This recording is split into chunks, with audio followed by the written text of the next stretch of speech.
In the world of Masters of the Universe, power is everything. Get this video to 10,000 likes and I'll shove this up my bumhole. Hello, Crafty Andy here, and these are my thoughts. Masters of the Universe Revelation has come out to Netflix, and man, is it amazing. Instead of playing it safe and boring, it takes a risk and turns the entire universe on its head. Originally a toy line that had a shitty show built around it back in the 80s. You furry, flea-bitten fool, I'll cover my throne with your hide! It still manages to have a massive fan base who likes to pretend that the show isn't unwatchable at this point. Come on, Battle Cat, let's scatter these walking piles of sand.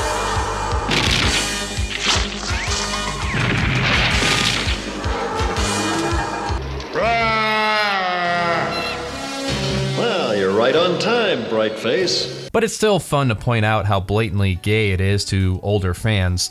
Seriously, that was one of the things as kids we always made fun of about that show, was how gay it was. And it turns out that was done on purpose. Filmation Studios was the gayest place in town, that she was an out lesbian and her father was into dudes himself, which is why when you watch either of these shows, you'll see nods and winks to the LGBT community all the time, and she emphasizes that it's a no-brainer how the characters have appealed so much to the gay community for decades because, well, it was kind of designed that way.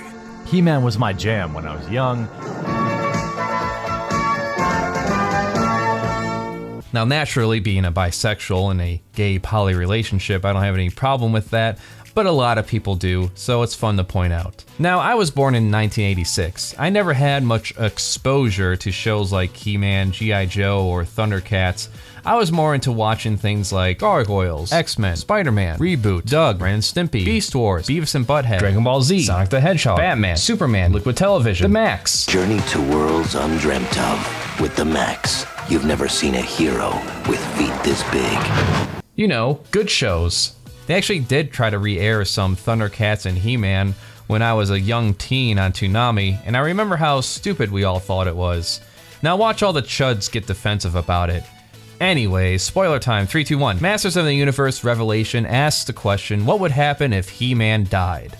It's the reason I even bothered watching the show. Not because I hate He-Man, but because I wanted something interesting. We have had hundreds of episodes with He-Man inexplicably coming out on top each time. It begs for something of higher stakes. A lot of people complaining wouldn't know creative writing if it bit them in the ass and fucked their mom at gunpoint. In comparison, it's like one of the best storylines of the IDW Transformers saga called All Hail Megatron, which has a similar setup of Optimus being dead. Not just a low second act storytelling point, but an all-out, what's the worst that can happen vibe to it. Just like the recently concluded Castlevania, this is what we call a anti-narrative. And Wisecrack has a good video on this. An anti-narrative is something that goes against the traditional storytelling elements that many of us have grown used to. Anti-narratives not only force us to critically reflect on the rules of traditional storytelling, but they also remind us that stories themselves are simply told as codes rather than aspects of human nature or the world. We've seen the same shit over and over again. You can either play it safe and make it easy to sell to the masses, or do something unexpected. Now, that does not guarantee an overall good movie, let alone a trilogy, but at least it's not hitting the same beats most people would expect the story to hit, to the point where the new complaint would be, it's so predictable. Doesn't really matter. People will watch this show even if it's just to hate watch it. They want everything the same and boring. They want He-Man to be a Gary Stu like the Voltron team, which is why after the first season of that I struggled to continue with it. I mean, I tried, but with the fucking Manifest Destiny trope being at play here, it's really fucking hard to get behind it. Then there's the 2000s He-Man reboot, which is pretty much the same show with a new coat of paint. I am Adam, Prince of Eternia, defender of the secrets of Castle Grayskull. This is Cringer, my fearless friend. Fabulous. Oh yeah, this isn't your daddy's He-Man, this is edgy 2000s He-Man. Ooh, explosions, ooh, fighting, oh boy, what's at stake? Oh, the same shit. At least the 2011 Thundercats reboot was actually a good show that had progressions of characters over the course of the series and not just one episode. But I digress, let's get back to Masters of the Universe Revelation. So yeah, First worst case scenario, what do these characters do without their always been gay since the 80s hero, He-Man? The events after when Skeletor and He-Man died come off very forced, with the king all of a sudden hating Man-at-Arms for keeping Prince Adam's identity a secret for no reason. My lord, I am so sorry you had to find out like this, but the prince ordered us to keep his secret. Get out. My liege? Get out! I strip you of your title and banish you from the palace forever! And if I ever see you again, I will have you executed!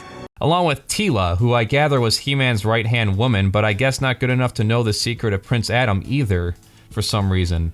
She feels betrayed and leaves. It all happens pretty damn fast, so we can set up the tone and quest for the first storyline. Fast forward a few years later and the world is dying with the magic leaving the planet.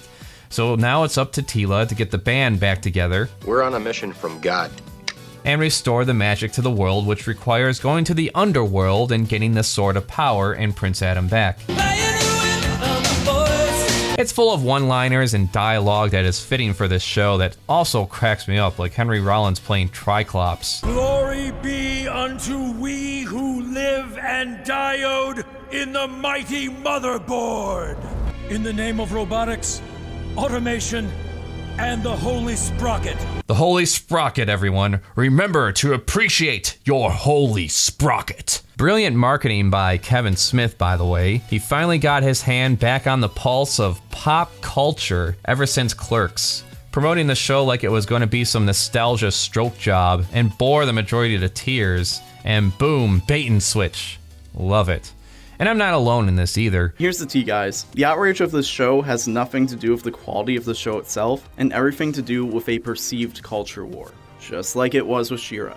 You know why? Because most of these criticisms are completely based on a single narrative choice that is not at all new. It has been done before, and it actually serves Adam way more than it serves Teela or anyone else on the cast. And if the people fueling this outrage have any media literacy, they know just as well as I do that they are making a mountain out of a molehill. And it is so easy to prey on the reactions of people and instigate conflict that's not even there, as opposed to judging the show based on substance. The fucking liberal media is in the tank for He-Man! Hanna-Barbera, more like Hanna-Barbaric! I can't wait to see a bunch of crybabies try to troll a panel for it at a convention. It's going to be so fucking hilarious. I'm talking like this because I already know people made up their mind about it. When I saw this and enjoyed it, I knew I'd be a minority among the angry crowds that are going to review bomb the shit out of the show. And it makes me so giddy. As I write this review, giving the show a deserved praise in my head, I'm thinking, it's free real estate. And I don't give a shit about the panels and dozens of interviews with Kevin Smith. Alright, I got shit to do, and that doesn't include time listening to creators justify the direction of their story or writing. Like, who gives a shit? Just get to work on the next season, listen to what people are expecting and predicting, and do the exact opposite of that in order to keep them on their toes. I predict that the next part is probably going to focus on Evil Lynn, probably defecting to the other side, because there was hints of that throughout the first part here. And those are just my thoughts and how the direction is going so far. So, what did you like about the show? Leave all your encouraging comments and support down below. Don't be a stinkor. Remember to tell everyone online how much you love this show. Get this video to 10,000 likes and I'll shove this up my bumhole. Come on, guys. Get to work. Spread it around. And to be real, I don't really care if people like it or not. It's when you get these crowds of sad individuals who tie their identities to these shows, they feel validated in harassing voice actors, creators, and dishing out threats and grifters who pretend to deeply care about media in order to stroke job these unreasonably angry demographics. I get it that Kevin Smith lied about what the show was going to be like. So fucking what? I wasn't paying attention to any of that shit. It's a show. How do any of you people over the age of 25 have time to keep up with all the featurettes and promotional bullshit? I'm just gonna go and finish the last chapter of Transformers and Walking Dead. Anyways, these are just my thoughts. After all, play us out, Skeletor and Beastman. Then take your drawers off and work your legs. Open your ass up like a keg. Let me tap it. I want to mention that I'm going to be focusing more on personal projects again, rather than the pop culture and what's going on in the world. Just, I have to balance things out so I don't drive myself crazy, but at the same time, I don't keep myself in obscurity. So, once in a while, you got to do videos like this, right? And it's still something I enjoy. So that's all that matters in the end.